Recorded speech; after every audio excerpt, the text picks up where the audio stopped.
Merhabalar, kanalıma hoş geldiniz. Bugün sizler için çok güzel bir akşam yemeği menüsü hazırladım. Menümde piliç Topkapı, fırında kaşarlı yelpaze patates, karışık sebze sote ve közlenmiş domates çorbası var. Hepsi birbirinden güzel tarifler. Mutlaka denemenizi tavsiye ederim. İlk olarak çorba ile başlayacağız. 5 tane orta boy domatesi ortadan ikiye kestim. Yağlı kağıt serili fırın tepsisine diziyorum. Bir tane kuru soğanı da iri iri doğramıştım halka halka. Onları da diziyorum. 3 tane de kapya biber kullanacağım. Üzerlerine biraz zeytinyağı gezdiriyorum. Tuz, karabiber ve kekik ekleyeceğim. Baharatları kendi damak zevkinize göre ayarlayabilirsiniz. 200 derece fırında yaklaşık bir 40 dakika kadar közlenecekler.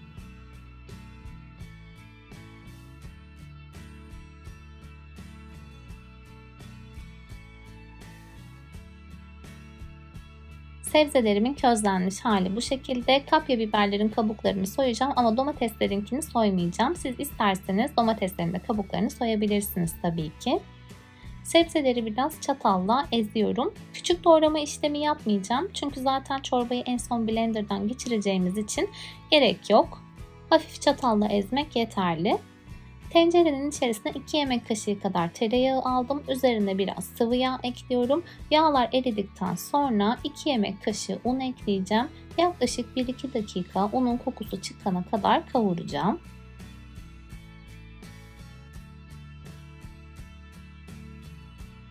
Un kavrulduktan sonra 1 yemek kaşığı domates salçası ekliyorum. 1-2 dakika kadar daha domates salçasını kavuruyorum.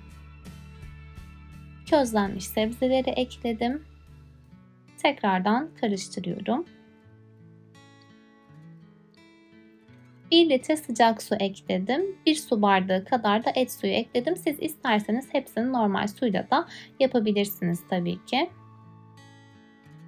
Çorbamı 10-15 dakika kaynamaya bırakıyorum. Biraz daha tuz ekledim. Kaynadıktan sonra artık blenderdan geçiriyorum. Tamamen pürüzsüz bir kıvam alana kadar blenderdan geçirmeye devam ediyorum. Bitmiş hali bu şekilde. Eğer kıvamı koyu gelirse biraz sıcak suyla açabilirsiniz. Normal domates çorbasına göre içimi daha hafif bir çorba, denemenizi tavsiye ederim. Şimdi piliç Topkapı yapacağız. 4 parça kemiksiz derili tavuk butum vardı. Kasapta açtırdım. Üzerine yarım çay bardağı süt, yarım çay bardağı zeytinyağı ekledim. Daha sonra tuz, karabiber, kırmızı toz biber ve kekik ekleyeceğim. Marine işleminde istediğiniz baharatları ekleyebilirsiniz. Tamamen sizin damak zevkinize kalmış. Daha sonra karıştıracağım. Vaktiniz varsa bir gece önceden yapabilirsiniz. Vaktiniz yoksa 2 saat önceden yapmanız da yeterli olur. İç pilavı için 1 su bardağı pirinci kaseye aldım. Üzerine biraz tuz ekliyorum. Sıcak suyu da ekleyeceğim. Bir 15 dakika kadar pirinci bekleteceğim. Bir tane soğanı küp küp doğradım. Sıvı yağda tamamen yumuşayana kadar soteliyorum.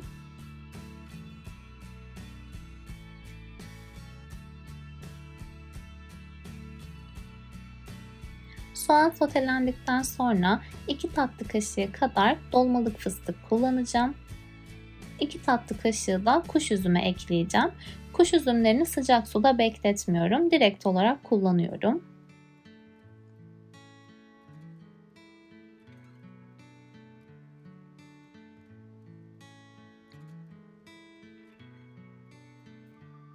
İyice yıkamış olduğum pirinçleri de ekliyorum. Bir 5 dakika kadar pirinçleri kavuracağım. Ne kadar iyi kavurursak pilavımız o kadar tane tane olur.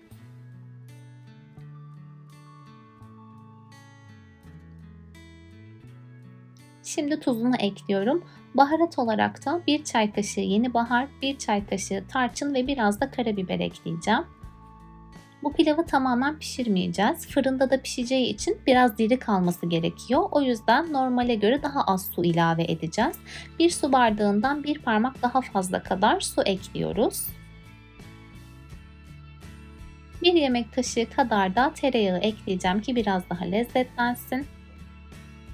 Şimdi kapağını kapatıyorum. Kısık ateşte suyunu çekene kadar pişireceğim. Görmüş olduğunuz gibi suyu kalmadı artık. Bir 10 dakika demlendirdikten sonra iç pilavımız da hazır hale gelmiş oluyor. Tavuğu kaseye yerleştiriyorum. Aslında biraz daha ince olsa daha iyi olurdu. Siz kasaptan alırken tavuğu biraz dövdürürseniz daha iyi olur ya da kendiniz de bu işlemi yapabilirsiniz. Bir tık daha ince tavukla çok daha iyi bir sonuç alırsınız. Pilavı bu şekilde içine koydum. Kenardan artan tavukları üzerine kapatarak ters çeviriyorum.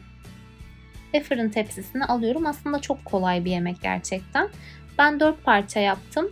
Ama hazırlamış olduğum bu iç harçla 6 tane yapabilirsiniz. Benim biraz iç harcım arttı. 2 tane daha tavuğu rahatlıkla doldururdu.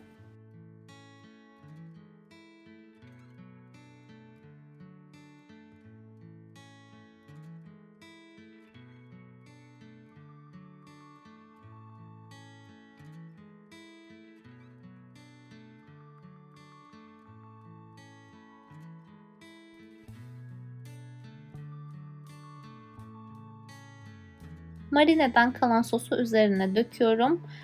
Bu sos yeterli gelir diye düşünmüştüm. Salçalı sulu sos yapmamıştım. Bir 30 dakika böyle yağlı kağıt üzeri örtülü şekilde pişirdim. Sonra baktım çok kızarmamış. Çok az bir salçayı suda açıp üzerine döktüm. 15 dakikada öyle kızarttım. Daha güzel oldu. Siz baştan bir tatlı kaşığı kadar salçayı suda açıp dökerseniz daha iyi olur. Şimdi karışık sebze sote yapacağız. Evinizde hangi sebzeler varsa kullanabilirsiniz. Ben havuç, kırmızı biber, yeşil biber, sarı biber ve brokoli ekledim. Hiç su koymuyoruz. Sıvı yağda ara ara karıştırarak pişmesini sağlayacağız. Burada en önemli nokta kapağın kapalı olması. Kendi buharında pişecek. Bir 15 dakikada pişiyor zaten. Et yemeklerinin yanına da çok yakışıyor. Çok güzel bir garnitür. Dediğim gibi evinizde hangi sebze varsa onu kullanabilirsiniz. Şu anda pişti. Üzerine tuz ekliyorum. Biraz karabiber ekleyeceğim. Normalde pul biber, kırmızı toz biber de ekliyorum ama bu sefer eklemedim. Bir de eğer evinizde varsa mısır da çok yakışıyor. Şimdi yelpaze patates yapacağız. Patatesin tepsiye gelecek olan kısmını bu şekilde düzledim ki tam böyle düz dursun. Şimdi dilim dilim kesiyorum ama patatesleri tamamen kesmiyoruz. Altta biraz pay kalması gerekiyor. Tahta kaşığı da o yüzden koydum. Bıçak tahta kaşığa değdiği için patatesleri sonuna kadar kesemiyorum. Böyle olunca yelpaze gibi açılıyor pişince çok güzel oluyor. Bakın şöyle göstereyim. Dilimleri ne kadar ince keserseniz o kadar çabuk pişer. Kişi sayısına göre patatesleri ayarlayabilirsiniz. Üzerine biraz sıvı yağ ekliyorum. Tuz ekledim ve kuru biberiye koyuyorum. Fırça yardımıyla yağı bütün dilimlerin arasına sürüyorum. Bu tarifi mutlaka fırın poşetinde yapmanızı tavsiye ederim. Ben daha önce poşetsiz bir şekilde direkt pişirmiştim. Çok iyi pişmiyor. Biraz diri kalıyor ama böyle fırın poşetinde yaparsanız hiç sorun yaşamazsınız. Yumuşacık oluyorlar. Fırın poşetinde yaklaşık bir 30-35 dakika kadar pişireceğim. Tamamen yumuşayacak. Daha sonra farklı bir tepsiye alacağım. Gördüğünüz gibi benimkiler şu an pişti. Farklı bir tepsiye aldım. Dilimlerin arasına kaşar peyniri ekliyorum henüz sıcakken. Tekrardan fırınlayacağım. Kaşar peynirleri eriyene kadar fırında tutacağım. Bitmiş hali de bu şekilde. Gerçekten çok lezzetli oluyor. Bunu da yine et ve tavuk yemeklerinizin yanına gönül rahatlığıyla yapabilirsiniz. Yemeklerim artık bitti. Şimdi artık servis tabağına alıyorum.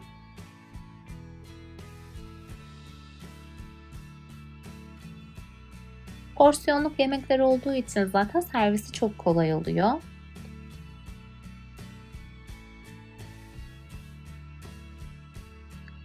Nane yaprağı ekliyorum. Tabağa çok hafif bir karabiber gezdiriyorum. Ve sunumu bu şekilde oluyor. Umarım sizlere de fikir olmuştur. Bu arada az sonra piliç Topkapı'nın kesilmiş halini ve iç kısmını size göstereceğim.